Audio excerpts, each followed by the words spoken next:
Hello বন্ধুরা, sports সাফারিতে সবাইকে welcome. আজকের ভিডিও চেন্নাই ভার্সেস মোহনবাগানের যে হতে চলা ম্যাচ, আইএসএলের সেকেন্ড লেগের ম্যাচ।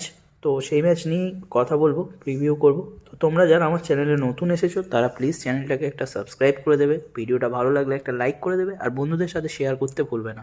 তো চলো ভিডিওটা শুরু করা যাক। তো প্রথমেই বলবো, চেন্নাই যে লিগ টেবিলের নিচের দিকে অবস্থান করছে, জাস্ট ইস্টবেঙ্গলের উপরেই আছে। আর মোহনবাগান এখনও লিগ টেবিল টপার। তো দুটো টিমের মধ্যে বিস্তর তফাৎ, অনেক তফাৎ হলেও এখানে কিন্তু যেহেতু চেন্নাই আর ঘরের মাঠে খেলা, তারা কিন্তু পুরো হোম অ্যাডভান্টেজটা পাবে। আর হোম অ্যাডভান্টেজে চেন্নাই কাজে কিন্তু লাগাতে পারে, সেটাই এখনও পর্যন্ত দেখার যে কালকের ম্যাচে কি হয়। আর এখনও পর্যন্ত মোহনবাগানের লাস্ট ডার্বি ম্যাচের পরে যে টিমের মধ্যে একটা আত্মতুষ্টি এসেছে বা তার ছাপ স্পষ্ট, সেটা কিন্তু বোঝাই যাচ্ছে। প্রথমত ম্যাকলারিনের ধারাবাহিকতার অভাব, প্রতি ম্যাচে গোল পাচ্ছে না, কিছু ম্যাচে গোল পায়, কিছু ম্যাচে পায় না। বড় ম্যাচগুলোতে পেয়েছে, বড় ম্যাচের প্লেয়ার হতে পারে, কিন্তু ধারাবাহিকতা এখনও আসেনি।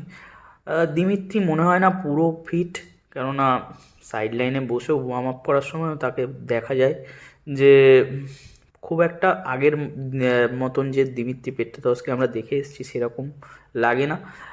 গ্রেগ স্টুয়ার্ট প্রথম থেকে শুরু করছে না কেন জানি না, তাকে প্রথম থেকেই খেলানো উচিত, তবেই মনে হয় মাঝ মাঠের খেলাটা অন্যরকম হবে, যেহেতু সাহালের চোট।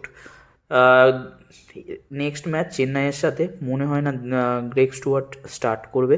আর দুই উইংসে মনবীর আর লিস্টনের কথা যত কম বলবো ততই ভালো, কেননা লিস্টন খেলে ভালো, আলটিমেটলি কাজের কাজটা করতে পারে না, ফিনিশ করতে পারে না, ফিনিশে গিয়ে ভুল করে। যেটা ফিনিশ করে সেটা অসাধারণ গোল হয়, আর যেটা ফিনিশ করতে পারে না সেটা মানে আমরা উত্তেজিত হয়ে যাই যে কেন ওটা বাচ্চারাও গোল করে দেবে, এত সুন্দরভাবে নিয়ে গিয়ে আর শেষ মুহূর্তে গিয়ে তীরে এসে তড়ি ডোবানোর মতন কাজ করে। তো সেইটাই আলটিমেটলি মোহনবাগান টিমকে ভাবাবে যে এত ভালো ভালো প্লেয়ার থাকা সত্ত্বেও কেন মানে এই জায়গায় এই ছোট ছোট সিলিং মিস্টেকগুলো হয়। বারবার দেখে এসেছি লাস্ট কয়েকটা ম্যাচে যে এই ম্যাচগুলোতে কিন্তু মেনলি ডিফেন্ডাররাই মোহনবাগানকে এগিয়ে দিয়েছে গোল করে। ডিফেন্ডারদের গোলে কোনো রকমে উতরে গেছে, সেটা ইস্টবেঙ্গল ম্যাচ হোক বা জামশেদপুর ম্যাচ হোক।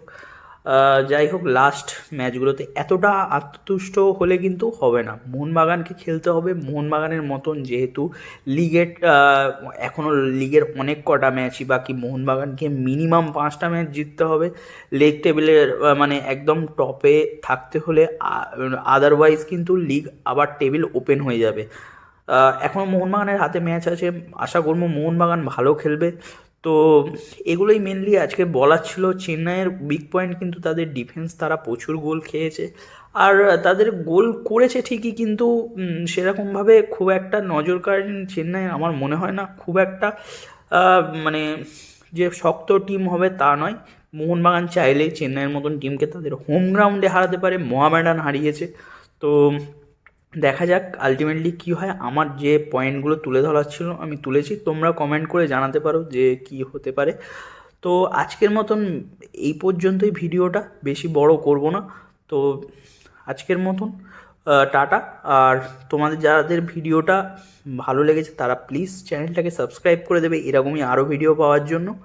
ভিডিওটা ভালো লাগলে একটা লাইক করে দেবে, বন্ধুদের সাথে শেয়ার করতে বলবে না। তো চলো, বাই।